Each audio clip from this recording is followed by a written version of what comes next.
Mr. Secretary, my name is Robert Carlson. I'm from North Dakota. I really appreciated the words that you gave us about carbon credits, ag offsets for greenhouse gases. And I wanted to let you know that we do run at National Farmers Union the largest aggregation of ag credits in the United States, and we market them through the voluntary Chicago Climate Exchange. So we're very diligent about making sure that in a mandatory cap-and-trade system we do have the permission to use ag offsets. My question to you is, well, I'll precede it with a short statement.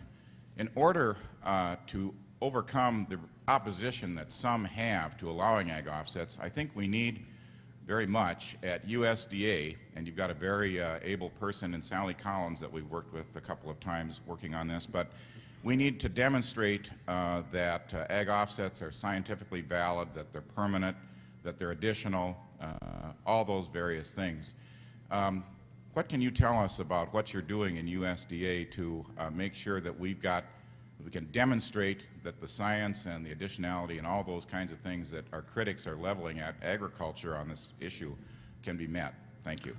That's an excellent question, and it's right on target. First and foremost, I made sure that agriculture and USDA was involved and engaged in top-level discussions that are being headed at the White House on this whole issue of climate change and energy. A task force was put together, and I made sure that USDA was an integral part of that task force.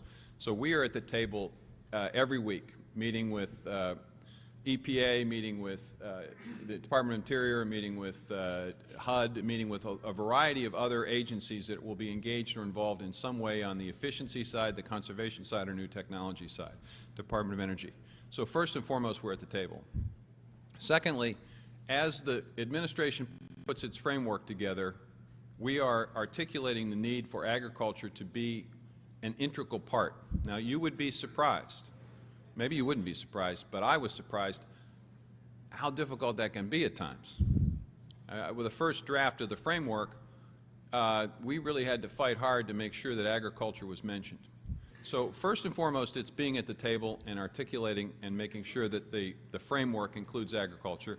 Secondly, it's continuing to put resources into research and development and assisting and working with universities and others to be able to verify and quantify precisely what the impact is of certain crop rotations or certain cover crops or certain no-till practices, or what you can do with livestock, what you can do in terms of altering the feed ratios that might reduce the amount of manure or change the chemical composition of it, or what can you do with that manure that would be more effective in terms of carbon capture and reducing the carbon footprint. How can we determine whether or not underneath our farm fields, whether or not there is the opportunity to store carbon and be sure that it's actually going to be stored for as long as it needs to be stored. All of these issues have to be researched, all of them have to be quantified, and we need to be engaged in supporting that. So you'll see an effort on our part to focus the research dollars that USDA has on a number of key issues, and making sure that we do an inventory of what's also happening in the private sector and in the public university sector, so that we avoid overlap and we most effectively and efficiently use those dollars. I'm counting on the President here. I'm not. Right over here. Mr. Secretary, I'm Billy Miller from Central Texas. I'm a dairy farmer. My industry is going through a bloodbath right now. It's bad. We need some kind of different pricing mechanism. And I say that because we have new technology. We have the sexing semen. We have more cattle coming on markets in the years to come. But it's like two fighters fighting.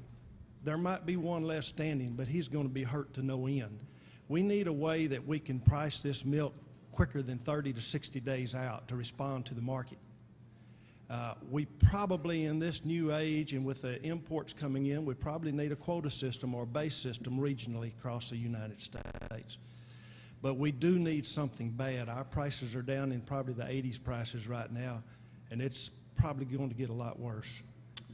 Billy, I do appreciate the stress, and particularly someone coming from Texas. I know that it's particularly stressful. I looked at some statistics today about the debt-to-asset ratio of dairy farmers in Texas versus other dairy farmers, and generally speaking, it's, at least as of a couple of days ago, generally farming, for every dollar of debt, there was $9 of assets. Now, that may change with land valuations coming down a little bit, but still a fairly good ratio.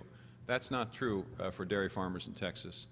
You're probably somewhere in the neighborhood of 3 to 4 times more leveraged than the average farmer. So these prices mean something to you.